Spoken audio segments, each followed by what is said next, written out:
There are mysteries which men can only guess at, which age by age they may solve only in part. Bram Stoker, Dracula. Growing up in the typical little white church, by which I'm referring to its coat of paint, not to the predominant ethnicity of its Hawaiian parishioners, didn't always mean living under the stereotypical do's and don'ts associated with the superficial brand of denominational religion, but I can recall that my father was a loving parent who was concerned with the kind of media I consumed, at least when I was very young. When my curious mind had developed to the point of being able to appreciate the X-Files, Alien, Twilight Zone, 2001: A Space Odyssey, which is now my favorite film, or a host of other science fiction staples, I watched them with him, and these became the foundation for my enduring love for sci-fi. Before that point, though, I can remember there was a decisive push, a kind of responsibility I felt on my father's part, to keep what he deemed the worst and most traumatizing from me, his child. Sometimes, sure, the censorship was misguided or misinformed on his part, at least in the retrospective memory and the inevitable rebellion a child feels when they grow into an adult themselves, but he was, despite working as hard as a robot, only human. I don't at all blame my father or mother for loving me this way. After all, a lot of us recently weighed in on the games and violence issue currently being dredged up in our culture by pinpointing the significant role of parents in using the ESRB rating system to help make wise choices about what their children should be able to enjoy at various ages. I expect making those choices to be a part of parenting, as I myself am a parent now and as I remember my own parents. I don't believe it's fair to call parents overprotective in one breath, but demand they make better decisions based on rating systems in the other. I can recall the instance an action figure I wanted was disallowed. I was pretty big into action figures as a kid. One had to be into something that could occupy the imagination when living in the middle of a clearing in the literal jungle while the family house was being built from 2x4s. A plastic assortment of multicolored Ninja Turtles, X-Men, McDonald's Transformers, G.I. Joes, and Earthworm Jim figures were a refuge. Anyway, this action figure I wanted was some kind of menacing skeletal monster, complete with eyeballs, grimacing jaws, and a weapon of some sort. I actually couldn't remember what the figure was until I looked it up. It belonged to some cartoon I never watched called Skeleton Warriors on CBS. Go figure. When I asked Dad if I could get it, or rather if he could get it for me, I remember he was driving, and he just shook his head. Now, a lot of the times when you hear men tell stories about their fathers and they reach this point in the story, typically the next thing they say is something like how the shadow of their father loomed over them, intoxicated with power and alcohol, and either verbally or physically assaulted them. Well, my dad didn't do any of that. All he did was shake his head. That was enough for me to get the picture, I guess. No explanation came as to why I couldn't get it, but I suppose that's the nature of a loving relationship where I simply trusted in that moment that he knew what was best for me better than I did. I was just a kid after all. There would be other situations when I'd argue instead, of course. I think I told a joke I heard from a commercial for Skeleton Warriors once, and Dad gave me a courtesy chuckle, but I never did get that action figure. Skipping several chapters in my story, I can recall the Castlevania series being something I vaguely knew about as a kid. Being the excitable, imaginative child that I was, enamored with Daydreams and The Wizard of Oz and Alice in Wonderland, my two first novels as a lad, the name Castlevania stirred in me a romanticized picture of what the game must be like.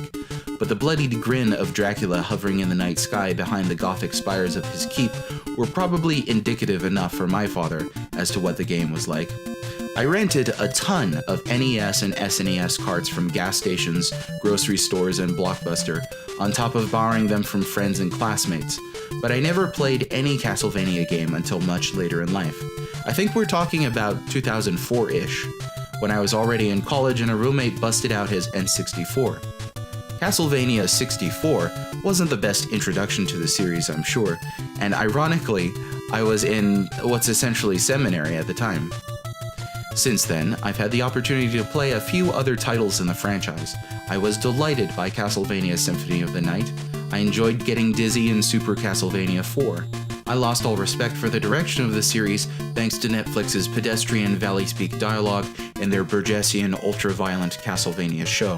However, all is not lost. When there's no path forward, turn and look to history. One of the joys of retro gaming is in making the personal discoveries of playing older games for the first time. Contrary to the autobiographical intro, this is actually a part of my review for the first Castlevania on the NES, set into a specific cultural context. I played and completed Castlevania for the very first time in March 2018.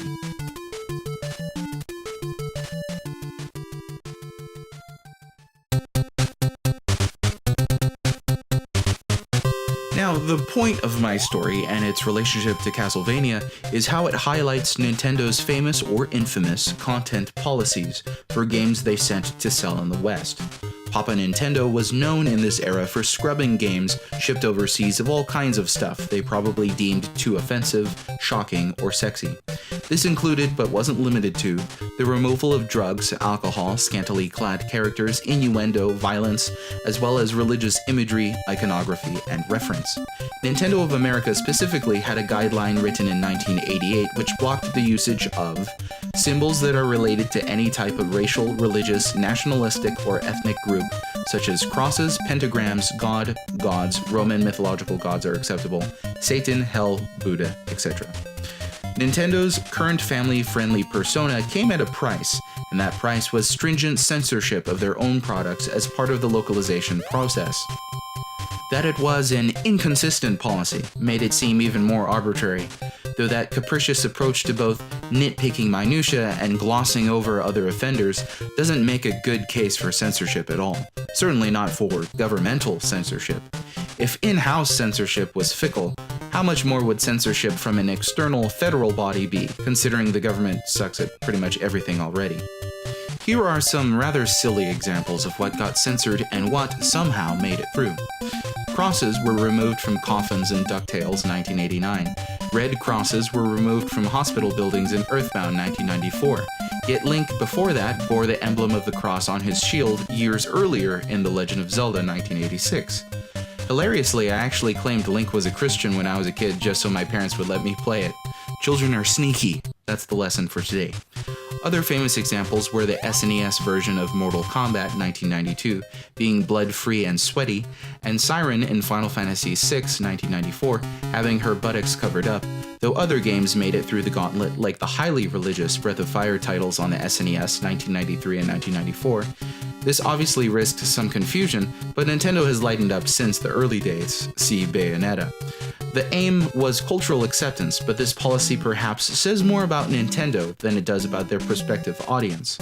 To clarify my own position on their censorship and whether I think it was famous or infamous, I think they had the freedom and have the freedom to do whatever they want with their games made on their platforms in agreement with the developers.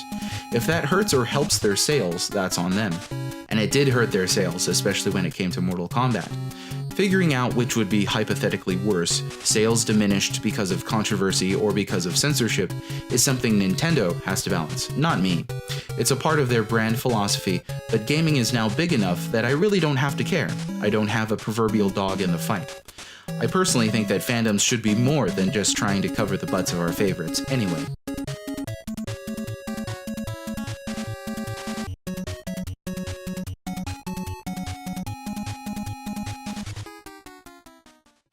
When Castlevania was first released on the Family Computer Disk System in Japan, it was known as Akumajo Dracula, which I think I butchered, but it roughly translated to Demon Castle Dracula. Konami of America's senior vice president at the time, Emil Heidkamp, believed the title was Dracula Satanic Castle, and so the move was made to put the game out internationally as Castlevania. This was in reference to the Transylvania in Bram Stoker's novel, Dracula. However, and this is a clear example of inconsistency, the game itself included tons of things which were banned or altered in other games on Nintendo consoles. Though the title was softened, there were crucifixes adorning tombstones all over the place, and crosses and holy water were even used as weapons. And I should note that as a Christian, none of these things offend me in the least. Years later, Super Castlevania 4 on the SNES would face fiercer censorship than even its own prequels. Considering some of the dominant voices speaking out against video games as a corrosive force in that time were preachers and evangelicals, maybe Nintendo wasn't too far off in their policy. Since then, though, the force of disdain has since shifted to journalists, SJWs, and again most recently to politicians.